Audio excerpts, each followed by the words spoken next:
मेरे प्यारे भारतवासियों, जय हिंद, जय भारत। मेरे दोस्तों, मेरे मित्रों, जब हम किसी को खुश करने का प्रयास करते हैं, वो आनंद आए ना आए, लेकिन जब हम प्रभु के लिए कोई कार्य करते हैं, ईश्वर के लिए कोई कार्य करते हैं, उनकी याद में कोई कार्य करते हैं, तो वो आनंद अलग ही है, वो आनंद की अवस्था अलग ही है। ऐसा ही इतिहास साक्षी है। कहते हैं कि तानसेन जो था, उसमें ऐसी कला थी, जब भी वो संगीत गाना, मधुरता और सबका दिल जीत लिया करते थे। सब बड़े ध्यान से उसका संगीत सुनते थे। वो माहिर थे संगीत में।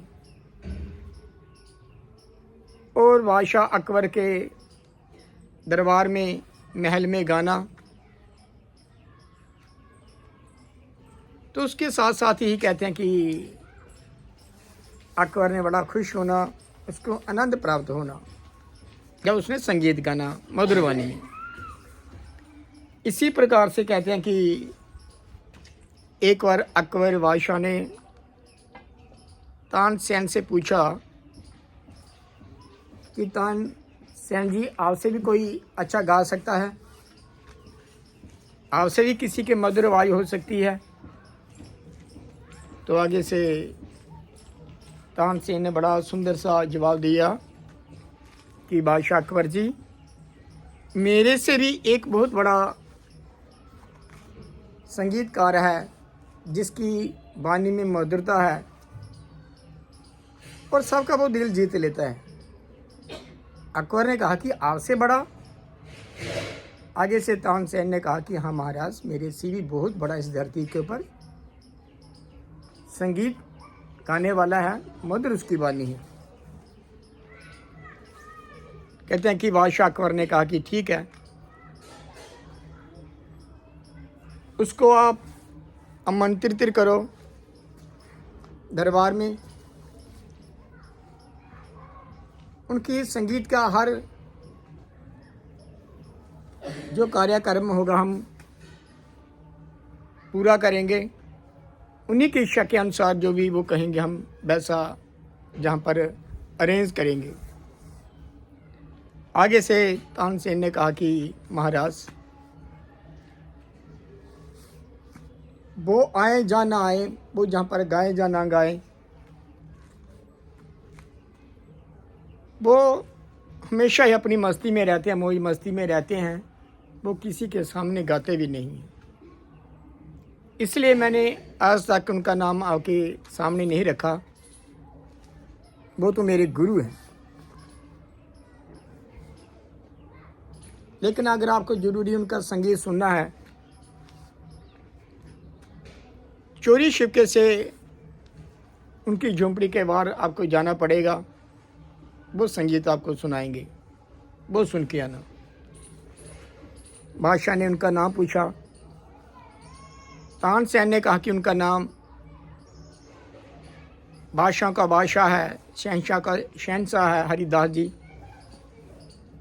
उनका नाम हरिदास जी है और वो आगरा में रहते हैं, जमुना के किनारे उनका घर है। और समय पूछा गाते का, वो कहते हैं कि रात के लगभग वो 3 साढ़े 3 के बजे के बीच में गाते हैं। प्रभु के गीत गाते हैं, मस्ती में झूमते हैं। उसमें जो मधुरता है उनकी वाणी में, वो किसी और में नहीं हो सकती है। कहते हैं कि बादशाह अकबर ने वैसा ही किया। बादशाह अकबर चले गए। कहते हैं कि जहाँ पर हरिदास की कुटिया थी, उसके बाहर चुपके से वो संगीत सुनना शुरू कर दिया। जो ही संगीत सुना, इतनी मधुर आवाज़, कहते हैं कि बादशाह अकबर के आंखों में आंसू आ गए। इतना आनंद मिला चुपचाप वहाँ पर वो खड़े रहे और मौन हो गए एकदम कि इतनी मधुरता है, इतनी मिठास इनकी वाणी में, इतने सुंदर संगीत। जब वो वापिस आए, कहते हैं कि तानसेन ने सोचा कि ये हमसे पूछेंगे कि आपने ऐसे संगीत क्यों नहीं सीखे, आपने ऐसे कला क्यों नहीं सीखी, आप में और उनमें क्या अंतर है। कहते हैं कि जब बादशाह ने तानसेन से पूछा, उन्होंने कहा कि महाराज, मेरे बीच में उनके बीच में ज़मीन आसमान का अंतर है। वो मेरे गुरु है, मैं उनके चरणों की धूलि के समान भी नहीं हूँ, मैं उनकी चरणों की धूलि के समान भी नहीं हूँ, लेकिन मेरे बीच में उनके बीच में एक ही अंतर है। मैं गाता हूँ भारत के सम्राट को खुश करने के लिए, लेकिन मेरे जो गुरु है हरिदास जी, वो गाते हैं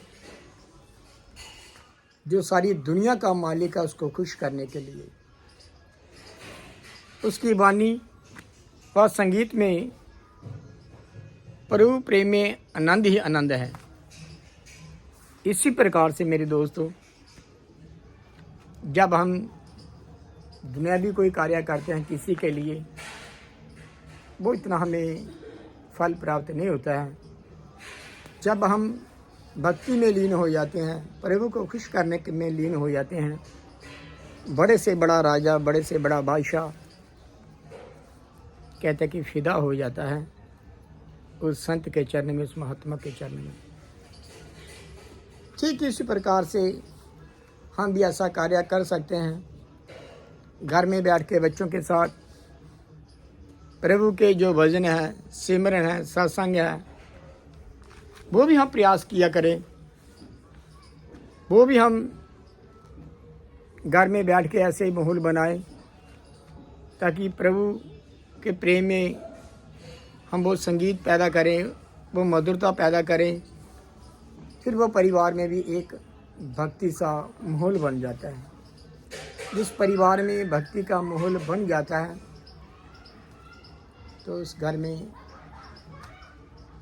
प्रभु खुद विराजमान हुआ करते हैं। जहाँ पर प्रभु खुदा ईश्वर खुद विराजमान होते हैं, उनके घर में तो आनंद ही आनंद होता है। हम प्रयास करें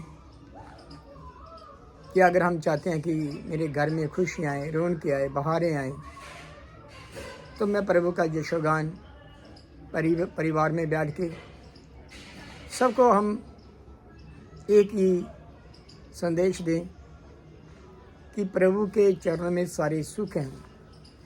इसलिए संतों ने, महात्माओं ने फैसला दिया है कि जे सुख को चाहे सदा, एक या दो दिन की बात नहीं, जे सुख को चाहे सदा तो शरण राम की ले।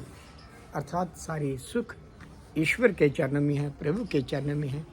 इन्हीं शब्दों के साथ मेरे दोस्तों, मेरे मित्रों, जय हिंद, जय भारत।